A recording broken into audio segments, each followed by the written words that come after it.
Hi ಎಲ್ರಿಗೂ ನಮಸ್ಕಾರ. Share market in Kannada ಚಾನೆಲ್ಗೆ ನಿಮಗೆ ಸ್ವಾಗತ. ಫೆಬ್ರವರಿ 10ರ ಮಾರ್ಕೆಟ್ ಅಪ್ಡೇಟ್ನ ಅಬ್ಸರ್ವ್ ಮಾಡೋದಾದ್ರೆ ನಿಫ್ಟಿ ಮತ್ತು ಸೆನ್ಸೆಕ್ಸ್ನ ಮೊಮೆಂಟಮ್ ಇವತ್ತು ಕೂಡ ಸಸ್ಟೈನ್ ಆಗ್ತಿರೋದು ಕಾಣಿಸ್ತದೆ. ನಿಫ್ಟಿಯಲ್ಲಿ 68 ಪಾಯಿಂಟ್ಗಳಷ್ಟು ಗೇನ್ ಇವತ್ತು ನೋಡೋದಕ್ಕೆ ಸಿಕ್ತು. ಸೊ 26,000 ಲೆವೆಲ್ನ ಅರೌಂಡ್ನಲ್ಲೀಗ ನಿಫ್ಟಿ ಟ್ರೇಡ್ ಆಗ್ತದೆ. 26,000 ಒಂದು ಸ್ಟ್ರಾಂಗ್ ರೆಸಿಸ್ಟೆನ್ಸ್ ಆಗಿರುತ್ತೆ. ಆ ಒಂದು ಲೆವೆಲ್ನ ಮೇಲ್ಗಡೆ ಮತ್ತೆ ನಿಫ್ಟಿ ಸಸ್ಟೈನ್ ಆದರೆ ಇನ್ನೂ ಹೆಚ್ಚಿನ ಪಾಸಿಟಿವ್ ಸೈಡ್ನ ಎಕ್ಸ್ಪೆಕ್ಟೇಷನ್ ಇರುತ್ತೆ. ಸೆನ್ಸೆಕ್ಸ್ನಲ್ಲಿ ಕೂಡ 208 ಪಾಯಿಂಟ್ಗಳಷ್ಟು ಜಂಪ್ ಇವತ್ತು ನೋಡೋದಕ್ಕೆ ಸಿಕ್ತು. ಸೊ ಟ್ರೇಡ್ ಡೀಲ್ನ ನ್ಯೂಸ್ನಿಂದ ಮಾರ್ಕೆಟ್ನಲ್ಲಿ ಮೊಮೆಂಟಮ್ ಇನ್ನೂ ಕೂಡ ಸಸ್ಟೈನ್ ಆಗಿದೆ. ಹಾಗೆ ಇವತ್ತು ನಿಫ್ಟಿಯ ಎಕ್ಸ್ಪೈರಿ ಕೂಡ ಇತ್ತು. ಹೆಚ್ಚಿನ ಒಂದು ವೊಲಟಾಲಿಟಿನೂ ನೋಡೋದಕ್ಕೆ ಸಿಗಲಿಲ್ಲ. ನಾರ್ಮಲ್ ಆಗೇನೆ ಟ್ರೇಡಿಂಗ್ ಮಾರ್ಕೆಟ್ನಲ್ಲಿ ನೋಡೋದಕ್ಕೆ ಸಿಕ್ಕಿದೆ. ಬಟ್ ಬ್ಯಾಂಕ್ ನಿಫ್ಟಿ ಇಂಡೆಕ್ಸ್ನಲ್ಲಿ ಒಂದು ಸ್ಟ್ರಾಂಗ್ ಮೊಮೆಂಟಮ್ ಇತ್ತು. ಆ ಒಂದು ಮೊಮೆಂಟಮ್ ಇವತ್ತು ಸ್ವಲ್ಪ ಬ್ರೇಕ್ ಆಗಿದೆ. 43 ಪಾಯಿಂಟ್ಗಳಷ್ಟು ಡೌನ್ ಸೈಡ್ನೊಂದಿಗೆ ಬ್ಯಾಂಕ್ ನಿಫ್ಟಿ ಕ್ಲೋಸಿಂಗ್ ಅನ್ನು ಕೊಟ್ಟಿದೆ. ಬಟ್ 60,000 ಒಂದು ಸ್ಟ್ರಾಂಗ್ ಸಪೋರ್ಟ್ ಆಗಿ ಕೆಲಸ ಮಾಡುತ್ತೆ. ನಿಫ್ಟಿ ಟಾಪ್ ಗೇನರ್ಸ್ ಮತ್ತು ಲೂಸರ್ಸ್ ಅನ್ನು ಅಬ್ಸರ್ವ್ ಮಾಡಿದಾಗ ಎಟರ್ನಲ್ ಇವತ್ತು ಟಾಪ್ ಗೇನರ್ ಆಗಿತ್ತು. 5% ಜಂಪ್ ಎಟರ್ನಲ್ ಸ್ಟಾಕ್ ಪ್ರೈಸ್ನಲ್ಲಿ ನೋಡೋದಕ್ಕೆ ಸಿಕ್ಕಿದೆ. ಅದಕ್ಕೆ ರೀಸನ್ ಝೊಮ್ಯಾಟೊ ಸಾಕಷ್ಟು ಅನೌನ್ಸ್ಮೆಂಟ್ಗಳನ್ನು ಮಾಡಿದ್ದಾರೆ. ಮೊದಲನೇದಾಗಿ AI ಪವರ್ಡ್ ಹಾಟ್ಲೈನನ್ನು ಅನೌನ್ಸ್ ಮಾಡ್ತಿದ್ದಾರೆ. ಇದರಿಂದ ಹೊಸದಾಗಿನೂ ಡೆಲಿವರಿ ಪಾರ್ಟ್ನರ್ಸ್ಗಳು ಝೊಮ್ಯಾಟೊಗೆ ಜಾಯಿನ್ ಆಗ್ತಾರೆ. ಸೊ ಅವರಿಗೆ AI ಮೂಲಕ ಆನ್ಬೋರ್ಡಿಂಗ್ ಪ್ರೋಸೆಸ್ ಆಗುತ್ತೆ. ಹಾಗೆ ಅವರ ಬ್ಯಾಕ್ಗ್ರೌಂಡ್ ವೆರಿಫಿಕೇಶನ್ಸ್ ಕೂಡ ಮಿನಿಟ್ಸ್ಗಳಲ್ಲೇ ಮುಗಿಯುತ್ತೆ. ಇದು ಸ್ಟಾಕ್ಗೆ ಸ್ವಲ್ಪ ಮಟ್ಟಿಗೆ ಪಾಸಿಟಿವ್ ಆಗಿದೆ. ಹಾಗೆ ನ್ಯೂ ಏಜ್ ಸ್ಟಾಕ್ಸ್ ಏನಿದೆ Zomato, Swiggy, Paytm, policy Bazaar ಈ ರೀತಿಯ ಸ್ಟಾಕ್ಗಳಲ್ಲಿ ಮ್ಯೂಚುವಲ್ ಫಂಡ್ ಹೋಲ್ಡಿಂಗ್ ಇನ್ಕ್ರೀಸ್ ಆಗ್ತಿರೋದು ಕಾಣಿಸ್ತಿದೆ. ಸೊ ಲಾಂಗ್ ಟರ್ಮ್ನಲ್ಲಿ ಈ ಸ್ಟಾಕ್ಗಳು ವ್ಯಾಲ್ಯೂ ಕ್ರಿಯೇಟರ್ಸ್ ಆಗ್ಬೋದು ಅಂತ ಮ್ಯೂಚುವಲ್ ಫಂಡ್ಗಳು ಸಾಕಷ್ಟು ಇನ್ವೆಸ್ಟ್ಮೆಂಟನ್ನು ನ್ಯೂ ಏಜ್ ಸ್ಟಾಕ್ಗಳಲ್ಲಿ ಮಾಡ್ತಿದ್ದಾರೆ. ಆ ಒಂದು ನ್ಯೂಸ್ನಿಂದ ಕೂಡ ಎಟರ್ನಲ್ ಸ್ಟಾಕ್ ಪ್ರೈಸ್ನಲ್ಲಿ 5% ಜಂಪ್ ನೋಡೋದಕ್ಕೆ ಸಿಕ್ತು. ಸೊ ಕೇವಲ ಎಟರ್ನಲ್ ಅಷ್ಟೇ ಅಲ್ಲ, ಸ್ವಿಗ್ಗಿನಲ್ಲಿ ಕೂಡ ಸಾಕಷ್ಟು ಇನ್ವೆಸ್ಟ್ಮೆಂಟ್ ಬರ್ತಿದೆ. ಸ್ವಿಗ್ಗಿ ಲಾಸಸ್ ಇನ್ಕ್ರೀಸ್ ಆಗ್ತಿದ್ರು ಕೂಡ ಫ್ಯೂಚರ್ ಪರ್ಸ್ಪೆಕ್ಟಿವನ್ನು ಅಬ್ಸರ್ವ್ ಮಾಡಿ ಮ್ಯೂಚುವಲ್ ಫಂಡ್ಗಳು ಇನ್ವೆಸ್ಟ್ಮೆಂಟನ್ನು ಮಾಡ್ತಿದ್ದಾರೆ. ಟಾಟಾ ಸ್ಟೀಲ್ ಸ್ಟಾಕ್ ಪ್ರೈಸ್ನಲ್ಲಿ ಕೂಡ 3% ಜಂಪ್ ನೋಡೋದಕ್ಕೆ ಸಿಕ್ಕಿದೆ. ಟಾಟಾ ಸ್ಟೀಲ್ ಒಳ್ಳೆ ಒಂದು ರಿಸಲ್ಟ್ಸನ್ನು ಡಿಕ್ಲೇರ್ ಮಾಡಿದ್ರು. ರಿಸಲ್ಟ್ನ ನಂತರ ಬ್ರೋಕರೇಜ್ಗಳ ಟಾರ್ಗೆಟ್ಸ್ ಕೂಡ ಇನ್ಕ್ರೀಸ್ ಆಗ್ತಿರೋದು ಕಾಣಿಸ್ತಿದೆ. ಮೊದಲನೇದಾಗಿ GM ಫಿನಾನ್ಷಿಯಲ್ಸ್ ಟಾಟಾ ಸ್ಟೀಲ್ನಲ್ಲಿ 215 ಟಾರ್ಗೆಟ್ ಪ್ರೈಸ್ ಇದ್ದಿದ್ದನ್ನು 240ಕ್ಕೆ ಇನ್ಕ್ರೀಸ್ ಮಾಡಿದ್ದಾರೆ. ಆಮ್ಕೆ ಗ್ಲೋಬಲ್ ಕೂಡ ಬೈ ರೆಕಮೆಂಡೇಶನ್ ಕೊಟ್ಟಿದ್ದು 230 ಟಾರ್ಗೆಟ್ ಪ್ರೈಸನ್ನು ಕೊಡ್ತಾ ಇದ್ದಾರೆ. ಆಮ್ಕೆ ಗ್ಲೋಬಲ್ ಕೂಡ ಬೈ ರೆಕಮೆಂಡೇಶನ್ ಕೊಟ್ಟಿದ್ದು 230 ಟಾರ್ಗೆಟ್ ಪ್ರೈಸನ್ನು ಟಾಟಾ ಸ್ಟೀಲ್ನಲ್ಲಿ ಕೊಡ್ತಿದ್ದಾರೆ. ಸೊ ಮೆಟಲ್ ಪ್ರೈಸಸ್ ಇನ್ಕ್ರೀಸ್ ಆಗ್ತಿರೋದು ಟಾಟಾ ಸ್ಟೀಲ್ಗೆ ಬೂಸ್ಟನ್ನು ಕೊಟ್ಟಿದೆ. ಒಂದು ಸ್ಟ್ರಾಂಗ್ ಕ್ವಾರ್ಟರ್ಲಿ ರಿಸಲ್ಟ್ ಕೂಡ ನೋಡೋದಕ್ಕೆ ಸಿಕ್ಕಿದೆ. ONGC ಸ್ಟಾಕ್ ಪ್ರೈಸ್ನಲ್ಲಿ ಕೂಡ 2% ಜಂಪ್ ನೋಡೋದಕ್ಕೆ ಸಿಕ್ಕಿದೆ. ಬಜಾಜ್ ಆಟೋ, M&M ಆಟೋ ಸೆಕ್ಟರ್ನ ಸ್ಟಾಕ್ಗಳಲ್ಲಿ ಕೂಡ ಒಳ್ಳೆ ಒಂದು ಮೊಮೆಂಟಮ್ ಇವತ್ತು ನೋಡೋದಕ್ಕೆ ಸಿಕ್ಕಿದೆ. ಟಾಪ್ ಲೂಸರ್ಸ್ ಅನ್ನು ಅಬ್ಸರ್ವ್ ಮಾಡಿದಾಗ HCL ಟೆಕ್ ಅಲ್ಲಿ 2% ರೌಂಡಲ್ಲಿ ಕರೆಕ್ಷನ್ ನೋಡೋದಕ್ಕೆ ಸಿಕ್ಕಿದೆ.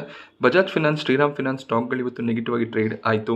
ಡಾಕ್ಟರ್ ರೆಡ್ಡಿಸ್ ಲ್ಯಾಬ್, ಏರ್ಟೆಲ್ನಲ್ಲಿ ಕೂಡ 1.5% ಕರೆಕ್ಷನ್ ಇವತ್ತು ನೋಡೋದಕ್ಕೆ ಸಿಕ್ಕಿದೆ. ಟೈಟನ್ Q3 ರಿಸಲ್ಟ್ ಅನ್ನು ಡಿಕ್ಲೇರ್ ಮಾಡಿದ್ದಾರೆ. ಜ್ಯುವೆಲರಿ ಸೆಕ್ಟರ್ನ ಕಂಪನಿಗಳು ಒಳ್ಳೆ ರಿಸಲ್ಟ್ ಅನ್ನು ಈ ಒಂದು ಕ್ವಾರ್ಟರ್ನಲ್ಲಿ ಡಿಕ್ಲೇರ್ ಮಾಡ್ತಿದ್ದಾರೆ.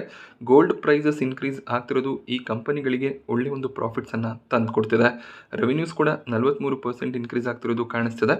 1,684 ಕೋಟಿ ಪ್ರಾಫಿಟ್ ಟೈಟನ್ನ ಕಡೆಯಿಂದ ಡಿಕ್ಲೇರ್ ಆಗಿದೆ. ಸೊ ಲಾಸ್ಟ್ ಕ್ವಾರ್ಟರ್ನಲ್ಲಿ 1,120 ಕೋಟಿಯ ಪ್ರಾಫಿಟ್ಸ್ ಬಂದಿತ್ತು. ಡಿಸೆಂಬರ್ 2024ರಲ್ಲಿ ಕೂಡ 1,047 ಕೋಟಿ ಅರೌಂಡಲ್ಲಿ ಪ್ರಾಫಿಟ್ಸ್ ನೋಡೋದಕ್ಕೆ ಸಿಕ್ಕಿದೆ. Year on year, quarter on quarter ಪ್ರಾಫಿಟ್ನಲ್ಲಿ ಒಳ್ಳೆ ಒಂದು ಜಂಪ್ ನೋಡೋದಕ್ಕೆ ಸಿಗ್ತದೆ. ಸೊ ಗೋಲ್ಡ್ ಪ್ರೈಸಸ್ ಇದೇ ರೀತಿಯಲ್ಲಿ ಇನ್ಕ್ರೀಸ್ ಆಗ್ತಾ ಹೋದರೆ ಇನ್ನಷ್ಟು ಪ್ರಾಫಿಟ್ಸನ್ನು ಟೈಟನ್ ಡಿಕ್ಲೇರ್ ಮಾಡ್ತಾ ಹೋಗ್ತಾರೆ. ಸೊ ಗೋಲ್ಡ್ ಜ್ಯುವೆಲರಿ ಕಂಪನಿಗಳಿಗೆ ಅದು ಬೆನಿಫಿಷಿಯಲ್ ಆಗಿರುತ್ತೆ. ಸೊ ಸ್ಟಾಕ್ ಪ್ರೈಸ್ನಲ್ಲಿ ಅಷ್ಟೇನು ಮೊಮೆಂಟಮ್ ಬರಲಿಲ್ಲ. ಜಸ್ಟ್ 0.85% ಅಪ್ಸೈಡ್ನೊಂದಿಗೆ ಟೈಟನ್ ಕ್ಲೋಸಿಂಗ್ ಅನ್ನು ಕೊಟ್ಟಿದೆ. ಬೆಳಿಗ್ಗೆ ಒಂದು ಸ್ಟ್ರಾಂಗ್ ರ್ಯಾಲಿ ಇತ್ತು, ಬಟ್ ಅದಾದಮೇಲೆ ಸ್ಟಾಕ್ ಸ್ವಲ್ಪ ಮಟ್ಟಿಗೆ ಫ್ಲಾಟ್ ಆಗಿ ಟ್ರೇಡ್ ಆಗಿದೆ.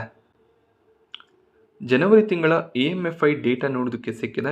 ಸೊ ಈಕ್ವಿಟಿ ಮ್ಯೂಚುವಲ್ ಫಂಡ್ಗಳಲ್ಲಿ ಇನ್ವೆಸ್ಟ್ಮೆಂಟ್ಸ್ ಅಥವಾ ಇನ್ಫ್ಲೋಸ್ ಏನಿದೆ 24,000 ಕೋಟಿ ಅರೌಂಡಲ್ಲಿ ನೋಡೋದಕ್ಕೆ ಸಿಕ್ಕಿದೆ. ಸೊ ಡಿಸೆಂಬರ್ ತಿಂಗಳಿಗೆ ಕಂಪೇರ್ ಮಾಡಿದಾಗ ಇನ್ವೆಸ್ಟ್ಮೆಂಟ್ಸ್ 14% ಕಡಿಮೆ ಆಗ್ತಿರೋದು ಕಾಣಿಸ್ತಿದೆ. ಮಾರ್ಕೆಟ್ನಲ್ಲಿ ಸಾಕಷ್ಟು ವೊಲಟಾಲಿಟಿ ಇದೆ, ಹೆಚ್ಚಿನ ಒಂದು ರಿಟರ್ನ್ಸ್ ಬರ್ತಿಲ್ಲ. ಆದ್ದರಿಂದ ಸಾಕಷ್ಟು ಜನ ಈಕ್ವಿಟಿಯಲ್ಲಿ ಇನ್ವೆಸ್ಟ್ಮೆಂಟನ್ನು ಸ್ಲೋ ಡೌನ್ ಮಾಡಿದ್ದಾರೆ. ಸೊ ಹೆಚ್ಚಿನ ಒಂದು ಇನ್ವೆಸ್ಟ್ಮೆಂಟ್ ಏನಿದೆ ಗೋಲ್ಡ್ ಮತ್ತು ಸಿಲ್ವರ್ ETFಸ್ಗಳಲ್ಲಿ ಬರ್ತಿರೋದು ಕಾಣಿಸ್ತಿದೆ. ಗೋಲ್ಡ್ ETFನಲ್ಲಿ ಇನ್ಫ್ಲೋ 100% ಇನ್ಕ್ರೀಸ್ ಆಗಿದೆ. ಸೊ 24,000 ಕೋಟಿಯಷ್ಟು ಇನ್ವೆಸ್ಟ್ಮೆಂಟ್ ಗೋಲ್ಡ್ ETFನಲ್ಲಿ ಬಂದಿದೆ. ಅಂದರೆ ಈಕ್ವಿಟಿಯಲ್ಲಿ ಎಷ್ಟು ಇನ್ವೆಸ್ಟ್ಮೆಂಟ್ ಬರ್ತಿದೆ ಅಷ್ಟೇ ಅಮೌಂಟ್ನ ಇನ್ವೆಸ್ಟ್ಮೆಂಟ್ ಗೋಲ್ಡ್ ETFಗಳಲ್ಲಿ ಕೂಡ ಬರ್ತಿರೋದು ಕಾಣಿಸ್ತಿದೆ. ಇದೊಂದು ಸ್ವಲ್ಪ ಕನ್ಸರ್ನಿಂಗ್ ಸೈನ್ ಕೂಡ ಆಗಿರುತ್ತೆ. ಬಟ್ ಎಲ್ಲಿ ಮೊಮೆಂಟಮ್ ಇರುತ್ತೆ ಅಲ್ಲಿ ಇನ್ವೆಸ್ಟ್ಮೆಂಟ್ ಬರ್ತಾ ಹೋಗುತ್ತೆ. ಸೊ ಅದೇ ರೀತಿಯಲ್ಲಿ ಸಿಲ್ವರ್, ಗೋಲ್ಡ್ ETFಗಳಲ್ಲಿ ಬೈಯಿಂಗ್ ಎಮರ್ಜ್ ಆಗ್ತದೆ. ಸೊ ಮಾರ್ಕೆಟ್ನಲ್ಲಿ ಅನ್ಸರ್ಟನಿಟಿ ಇದ್ದಾಗ ಈ ರೀತಿಯ ಮೆಟಲ್ಗಳಲ್ಲಿ ಒಳ್ಳೆ ಒಂದು ಮೊಮೆಂಟಮ್ ಇರುತ್ತೆ. ಸೊ ಆ ಒಂದು ಮೊಮೆಂಟಮ್ನ ಲಾಭವನ್ನು ಪಡ್ಕೊಳ್ಳೋದಕ್ಕೆ ಸಾಕಷ್ಟು ಜನ ಇನ್ವೆಸ್ಟ್ಮೆಂಟನ್ನು ಮಾಡ್ತಿದ್ದಾರೆ. ಸೊ ಯೂಶಲಿ ಪೋರ್ಟ್ಫೋಲಿಯೋನಲ್ಲಿ ಡೈವರ್ಸಿಫಿಕೇಶನ್ ಇರಬೇಕಾಗುತ್ತೆ. ಅಟ್ಲೀಸ್ಟ್ 60% ಈಕ್ವಿಟಿ, 10-15% ಅಲೋಕೇಶನ್ ಈ ರೀತಿಯ ಪ್ರೀಶಿಯಸ್ ಮೆಟಲ್ಗಳಲ್ಲಿ ಇರಬೇಕಾಗುತ್ತೆ. ಮಿಕ್ಕ ಅಮೌಂಟ್ ಏನಿದೆ ಅದನ್ನು ನಾವು ಸೇಫ್ ಇನ್ವೆಸ್ಟ್ಮೆಂಟ್ಸ್ ಆಗಿರುವಂಥ ಎಫ್ ಡಿ, PPF, PF ಈ ರೀತಿಯಲ್ಲಿ ಇಡಬೇಕಾಗುತ್ತೆ. ಸೊ ಡೈವರ್ಸಿಫಿಕೇಶನ್ ಇದ್ದಾಗ ಯಾವುದೇ ಒಂದು ಅಸೆಟ್ ಕ್ಲಾಸ್ ಅಷ್ಟೊಳ್ಳೆ ರಿಟರ್ನ್ಸನ್ನು ಕೊಟ್ಟಿಲ್ಲ ಅಂದಾಗ ಬೇರೆ ಕಡೆಯಿಂದ ನಮಗೆ ರಿಟರ್ನ್ಸ್ ಸಿಗ್ತಿರುತ್ತೆ. ಸೊ ಗೋಲ್ಡ್ ಸಿಲ್ವರ್ ಈಗ ಒಳ್ಳೆ ರಿಟರ್ನ್ಸನ್ನು ಕೊಡ್ತಿದೆ ಅಂತ ಎಲ್ಲ ಅಮೌಂಟನ್ನು ಗೋಲ್ಡ್ ಸಿಲ್ವರಲ್ಲಿ ಇನ್ವೆಸ್ಟ್ ಮಾಡಿದ್ರೆ ಅದು ಮುಂದಿನ ದಿನಗಳಲ್ಲಿ ಪ್ರಾಬ್ಲಮ್ಯಾಟಿಕ್ ಆಗ್ಬೋದು. ಸೊ ಯಾವುದೇ ಒಂದು ಅಸೆಟ್ ಕ್ಲಾಸ್ ಆಗಿರ್ಬೋದು, ಸ್ಟ್ರಾಂಗ್ ಮೊಮೆಂಟಮ್ ಇದ್ದಾಗ ಸ್ವಲ್ಪ ಮಟ್ಟಿಗೆ ಸ್ಲೋ ಡೌನ್ ಆಗುತ್ತೆ. ಸೊ ಗೋಲ್ಡ್ ಸಿಲ್ವರ್ನ ಹಿಸ್ಟ್ರಿಯನ್ನು ತೆಗೆದು ನೋಡಿದಾಗ ಕೂಡ 3-4 ವರ್ಷ ಗೋಲ್ಡ್ ಸಿಲ್ವರ್ ಪ್ರೈಸಸ್ನಲ್ಲಿ ಯಾವುದೇ ರೀತಿಯ ಮೊಮೆಂಟಮ್ ನೋಡೋದಕ್ಕೆ ಸಿಕ್ಕಿರಲಿಲ್ಲ. ಫ್ಲಾಟ್ ಆಗಿ ಗೋಲ್ಡ್ ಸಿಲ್ವರ್ ಟ್ರೇಡ್ ಆಗಿರೋದು ಕೂಡ ನೋಡೋದಕ್ಕೆ ಸಿಕ್ಕಿದೆ.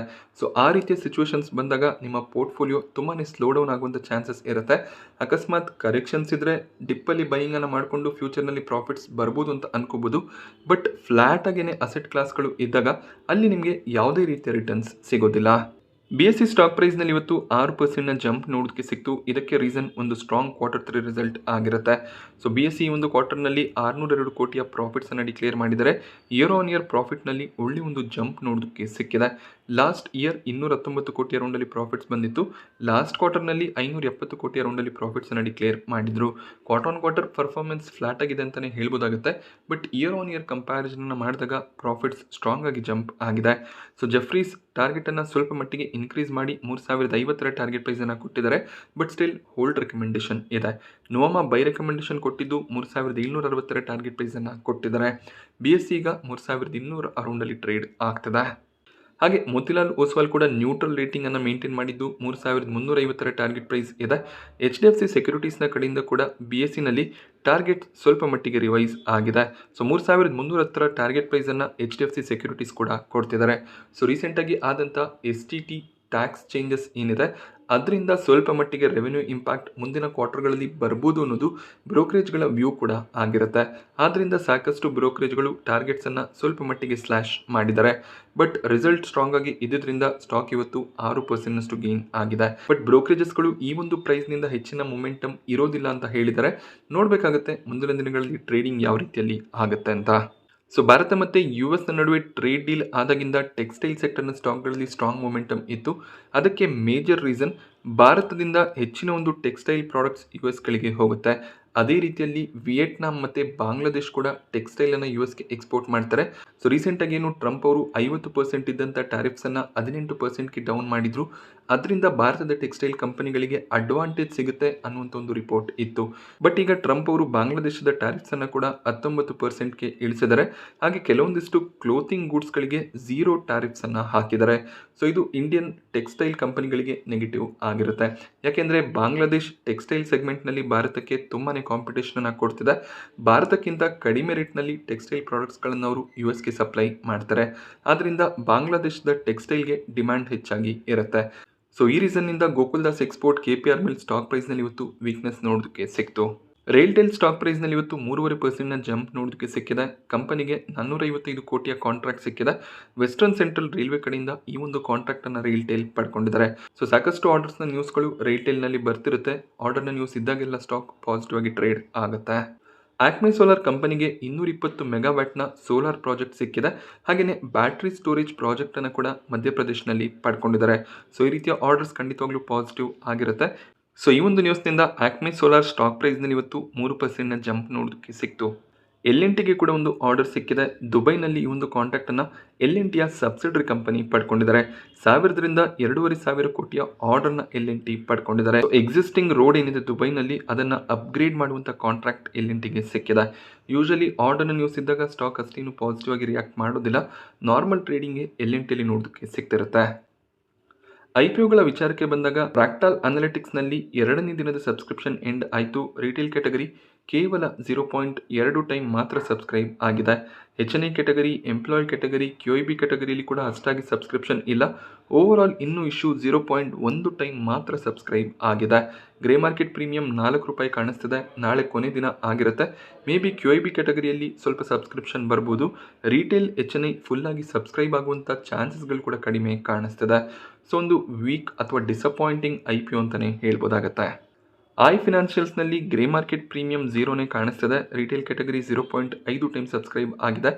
HNI QIB ಕ್ಯಾಟಗರಿಯಲ್ಲಿ ಅಷ್ಟಾಗಿ ಅಪ್ಲಿಕೇಶನ್ಸ್ ಬಂದಿಲ್ಲ. ಸೊ ಇಲ್ಲೂ ಕೂಡ ಅಷ್ಟೇ ಒಂದು ಫ್ಲಾಟ್ ಲಿಸ್ಟಿಂಗ್ನ ಎಕ್ಸ್ಪೆಕ್ಟೇಷನ್ ಇರುತ್ತೆ. ಮೇ ಬಿ 2 IPOಗಳನ್ನು ಅವಾಯ್ಡ್ ಮಾಡೋದು ಬೆಟರ್ ಆಗುತ್ತೆ.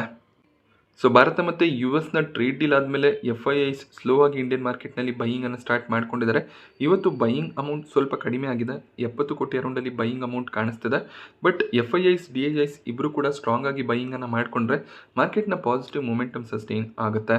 DIIs 1174 ಕೋಟಿ ಅಮೌಂಟ್ನ ನೆಟ್ ಬೈಯಿಂಗನ್ನು ಮಾಡ್ಕೊಂಡಿದ್ದಾರೆ.